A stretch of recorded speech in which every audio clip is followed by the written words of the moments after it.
Por la señal de Santa Cruz de nuestros enemigos, líbranos, Señor Dios nuestro.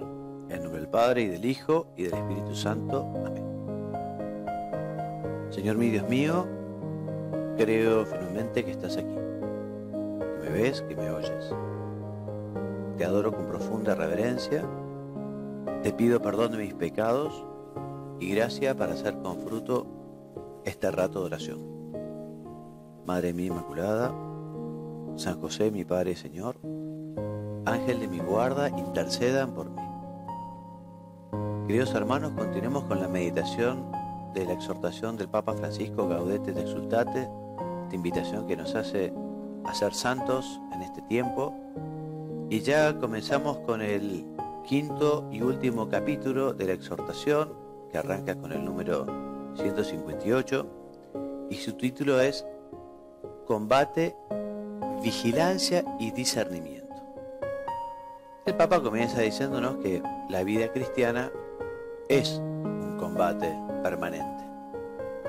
Por eso se requiere fuerza y valentía para resistir las tentaciones del diablo y anunciar el Evangelio. Esta lucha es muy bella porque nos permite celebrar cada vez que el Señor vence en nuestra vida. Y así, después del número 158, a modo de introducción, el primer título es El combate y la vigilancia, y el número siguiente el Papa nos dice que no se trata solo de un combate contra el mundo y la mentalidad mundana que nos engaña, nos atonta, nos vuelve mediocres, sin compromiso y sin gozo. Tampoco se reduce a una lucha contra la propia fragilidad, las propias inclinaciones, cada uno tiene la suya. El Papa cita la pereza, la lujuria, la envidia, los celos y demás. También es una lucha constante contra el diablo, que es el príncipe del mal. Jesús mismo festeja nuestras victorias, se alegra cuando sus discípulos lograban avanzar en el anuncio del Evangelio, superando justamente la oposición del maligno, y celebraba. Estaba viendo a Satanás, dice San Lucas, caer del cielo como un rayo. Siguiente título, algo más que un mito.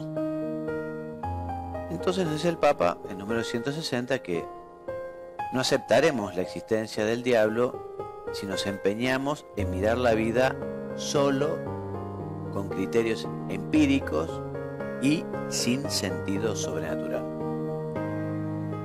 Y nos dice que precisamente la convicción de que este poder maligno está entre nosotros es lo que nos permite entender por qué a veces el mal tiene tanta fuerza destructiva. Es verdad que los autores bíblicos tenían un bagaje conceptual limitado para explicar algunas realidades, y también es verdad que en los tiempos de Jesús se podía confundir, por ejemplo, una epilepsia con la posesión del demonio. Sin embargo, que nos advierte el Santo Padre, eso no debe llevarnos a simplificar tanto la realidad diciendo que todos los casos narrados en los evangelios eran enfermedades psíquicas y que en definitiva el demonio no existe o no actúa. Su presencia está en la primera página de la Biblia, que acaba justamente con la victoria de Dios sobre el demonio. Y de hecho, cuando Jesús nos dejó el Padre Nuestro, quiso que termináramos pidiendo al Padre que nos libere de el malo. Sí, la expresión utilizada allí en el Padre Nuestro no se refiere al mal en abstracto, y su traducción más precisa es el malo. Indica un ser personal que nos acosa, y Jesús nos enseñó cotidianamente a pedir esa liberación para que su poder no nos domine. Entonces, no pensemos que es un mito, una representación, un símbolo, una figura, una idea. Ese engaño nos lleva a bajar los brazos, a descuidarnos y a quedar más expuestos. Él no necesita poseernos, nos envenena con el odio, con la tristeza, con la envidia, con los vicios. Y así, mientras nosotros bajamos la guardia, Él aprovecha para destruir nuestra vida, nuestra familia, nuestras comunidades, porque como dice San Pedro en su primera carta, está como un león rugiente, rondando, buscando a quien devorar. Para el no seguido, el Papa nos invita con un título a estar despiertos y confiados. Y el número 162 dice que la palabra de Dios nos invita claramente a afrontar las enseñanzas del diablo y a detener las flechas incendiarias del maligno, dice la carta de los Efesios. No son palabras románticas, porque nuestro camino hacia la santidad es también una lucha constante. Y quien no quiera reconocerlo se verá expuesto al fracaso o a la mediocridad. Para el combate tenemos las armas poderosas que el Señor nos da. La fe, que se expresa en la oración, la meditación de la palabra de Dios, la celebración de la Santa Misa, la adoración eucarística, la reconciliación sacramental, las obras de caridad, la vida comunitaria, el empeño misionero.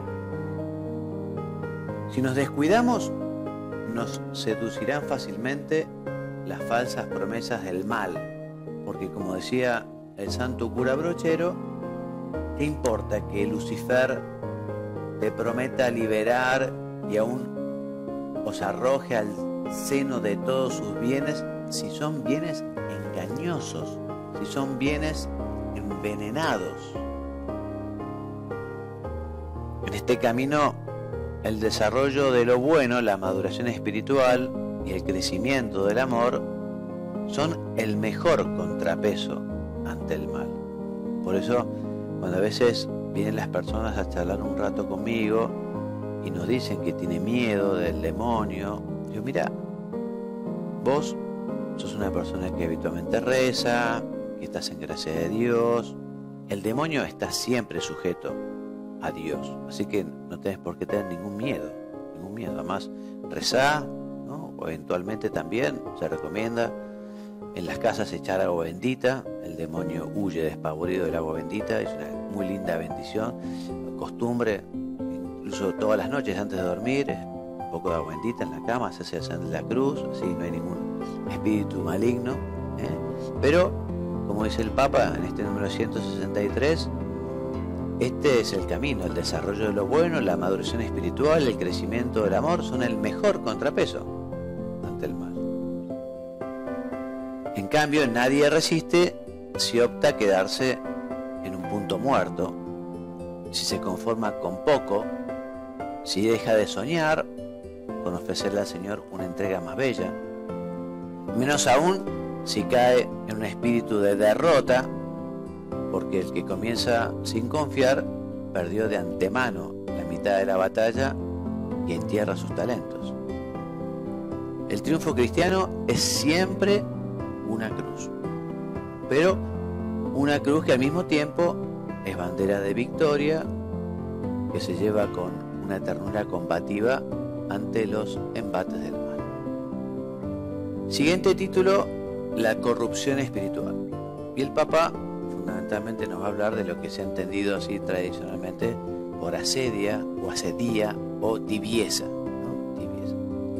Y dice el número 164 que el camino de la santidad es una fuente de paz y de gozo que nos regala el Espíritu, pero al mismo tiempo requiere que estemos con las lámparas encendidas y permanezcamos atentos. Nos dice la Escritura, carta a Timoteo, guardaos de toda clase de mal. Y Mateo y Marcos, estad en vela. Y Tesalonicenses 1, no nos entreguemos al sueño.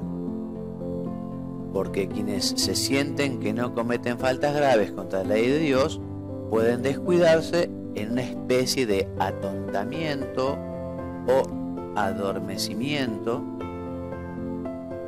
como no encuentran algo grave que reprocharse, no advierten esa tibieza que poco a poco se va apoderando de su vida espiritual y terminan desgastándose y corrompiéndose. La corrupción espiritual, nos dice el Papa en número 165, es peor que la caída de un pecador, porque se trata de una ceguera cómoda y autosuficiente, donde todo termina pareciendo lícito. El engaño, la calumnia, el egoísmo, tantas formas sutiles de autorreferencialidad, ya que el mismo Satanás se disfraza de ángel de luz. Así acabó sus días Salomón, mientras el gran pecador David supo remontar su miseria. En un relato, Jesús nos advirtió acerca de esta tentación engañosa que nos va deslizando hacia la corrupción y menciona una persona liberada del demonio que, pensando que su vida ya estaba limpia, terminó poseída por otros 7 espíritus malignos. Otro texto bíblico utiliza una imagen más fuerte. 2 Pedro capítulo 2. El perro vuelve a su propio vómito. Palabras fuertes. Y aquí el Santo Padre cambia de tema, comienza el número 166 con el título El discernimiento, un tema muy importante, un tema muy necesario, que hace referencia justamente a poder conocer, qué es lo que Dios quiere de uno, ¿no? El discernimiento busca encontrar la voluntad de Dios, el saber qué es lo que uno tiene que hacer, ¿no? El discernimiento, que uno lo busca en la oración, lo busca también en el consejo, en fin, uno va allí bien el camino, ¿no? Y el Papa comienza preguntándonos, ¿no? ¿Cómo saber si algo viene del Espíritu Santo o si su origen está en el espíritu del mundo o en el espíritu del diablo? La única forma es el discernimiento, que no supone solamente una buena capacidad de razonar o un sentir común, es también un don que hay que pedir.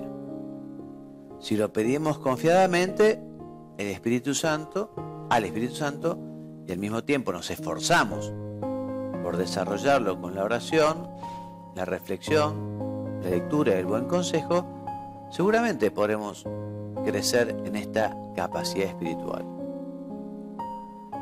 Hoy día el hábito del discernimiento se ha vuelto particularmente necesario, porque la vida actual ofrece enormes posibilidades de acción y de distracción, y el mundo las presenta como si fueran todas válidas, todas buenas.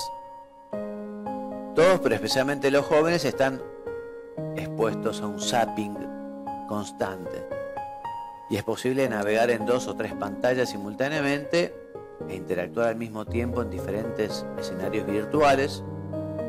Por eso, sin la sabiduría del discernimiento, podemos convertirnos fácilmente en marionetas a merced de las tendencias del momento. Esto resulta especialmente importante cuando aparece una novedad en la propia vida, y entonces hay que discernir si es el vino nuevo que viene de Dios o es una novedad engañosa del espíritu del mundo, del espíritu del diablo. En otras ocasiones sucede lo contrario, porque las fuerzas del mal nos inducen a no cambiar, a dejar las cosas como están, a optar por el inmovilismo, la rigidez. Entonces impedimos que actúe el soplo del Espíritu. Somos libres, la libertad de Jesucristo, con esa libertad, pero Él nos llama a examinar lo que hay dentro de nosotros: deseos, angustias, temores, búsquedas, y lo que sucede fuera de nosotros, los signos de los tiempos, para así conseguir reconocer los caminos de la libertad plena. Dice San Pablo en su primera carta a los tesalonicenses: examinadlo todo y quedaos con lo bueno. El siguiente título: siempre a la luz del Señor. Y el número 169, el Santo Padre nos dice que el discernimiento no solo es necesario en los momentos extraordinarios, o cuando hay que resolver problemas graves, o cuando hay que tomar una decisión crucial, es un instrumento de lucha para seguir mejor al Señor. Nos hace falta siempre, para así estar dispuestos a reconocer los tiempos de Dios y de su gracia, para no despreciar las inspiraciones del Señor, para no dejar pasar su invitación a crecer. Muchas veces esto se juega en lo pequeño, en lo que parece irrelevante, porque la magnanimidad se muestra en lo simple y en lo cotidiano.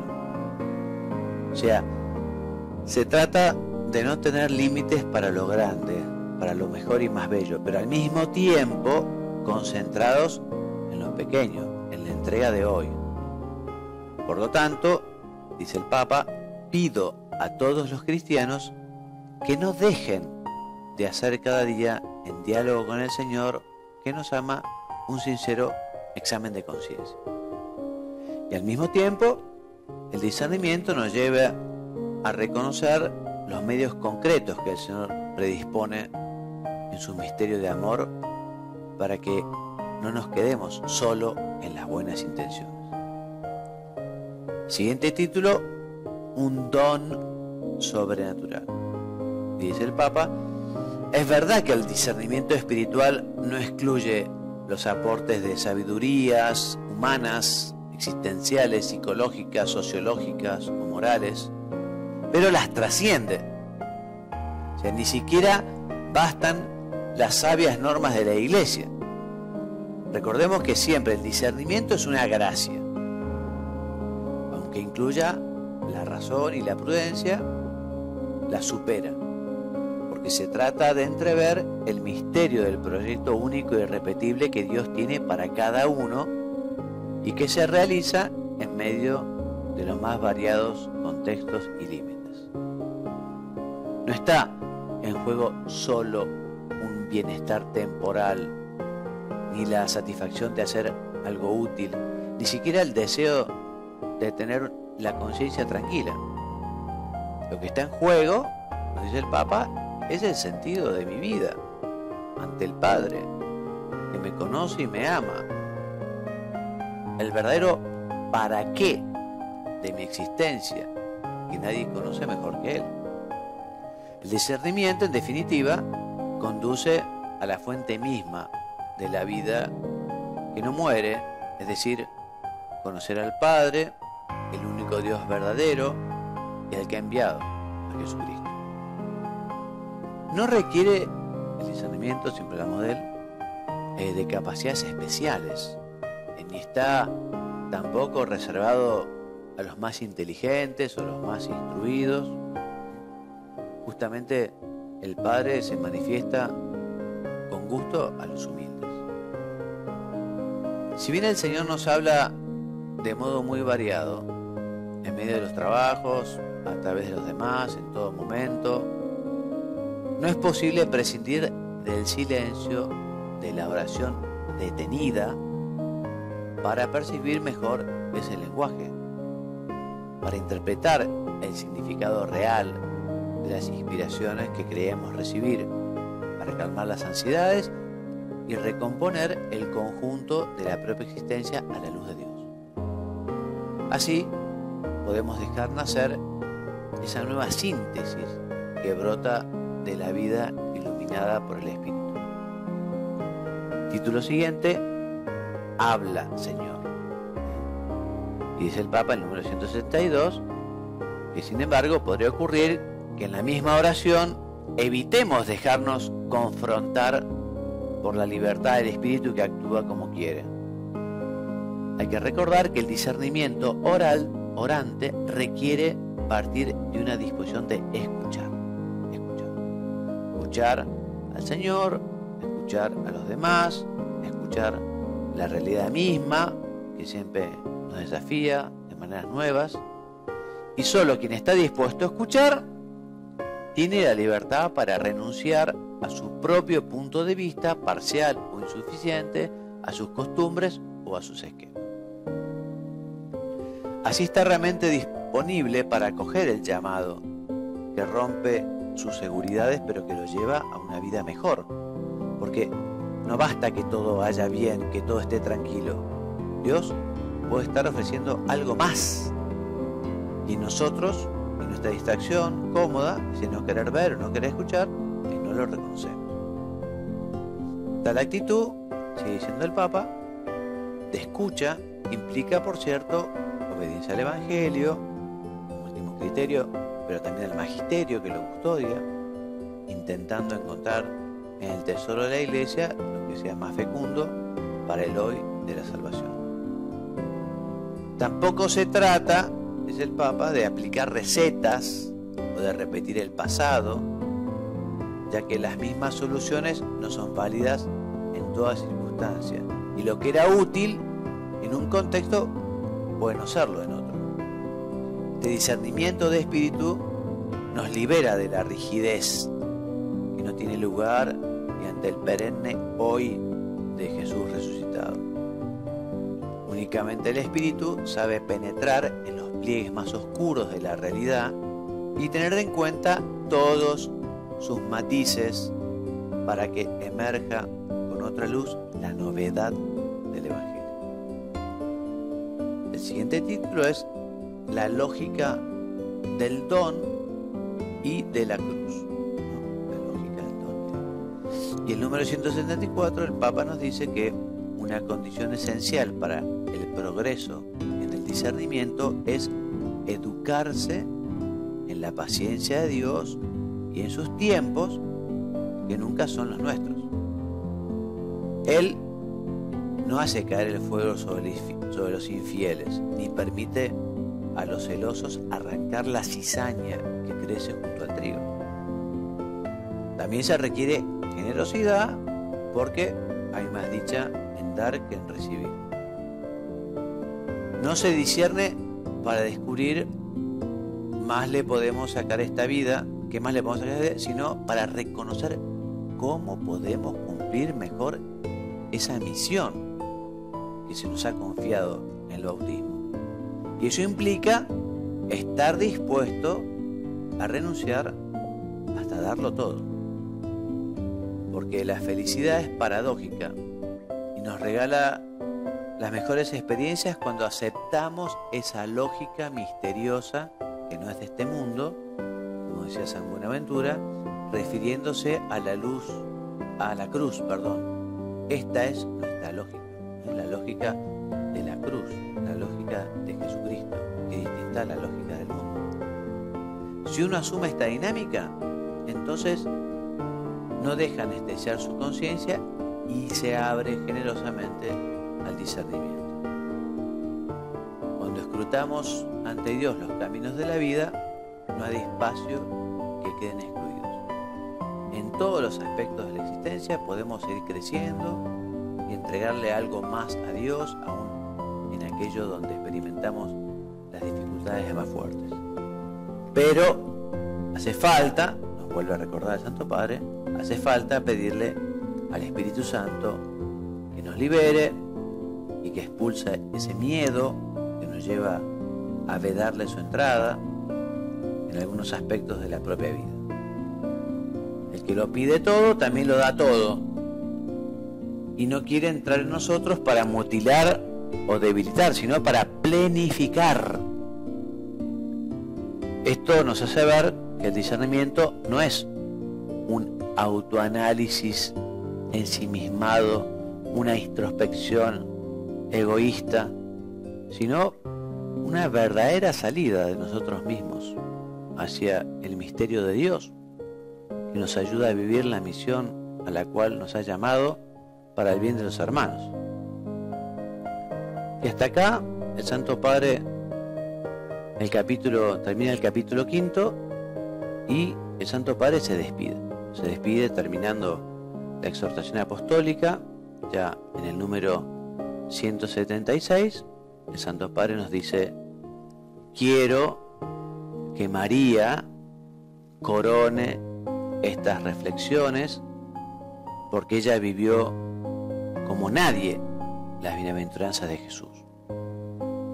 Ella Es la que se estremecía de gozo en la presencia de Dios, la que conservaba todo en su corazón y se dejó atravesar por la espada. Es la santa entre los santos, la más bendita, la que nos enseña el camino de la santidad y nos acompaña. Ella no acepta que nos quedemos caídos y a veces nos lleva en sus brazos sin juzgarnos. Conversar con ella nos consuela y nos libera, nos santifica. La Madre no necesita de muchas palabras, no le hace falta que nos esforcemos demasiado para explicarle lo que nos pasa. Basta musitar una y otra vez: Dios te salve María, rezando el Ave María. Y termina el Papa ya en su último número, 177. Espero que estas páginas sean útiles para que toda la Iglesia se dedique a promover el deseo de la santidad. Pidamos que el Espíritu Santo infunda en nosotros un intenso anhelo de ser santos para la mayor gloria de Dios, y alentémonos unos a otros en este intento. Así compartiremos una felicidad que el mundo no nos podrá quitar. Dado en Roma, junto a San Pedro, el 19 de marzo, solemnidad de San José del año 2018. Mi sexto desmontificado.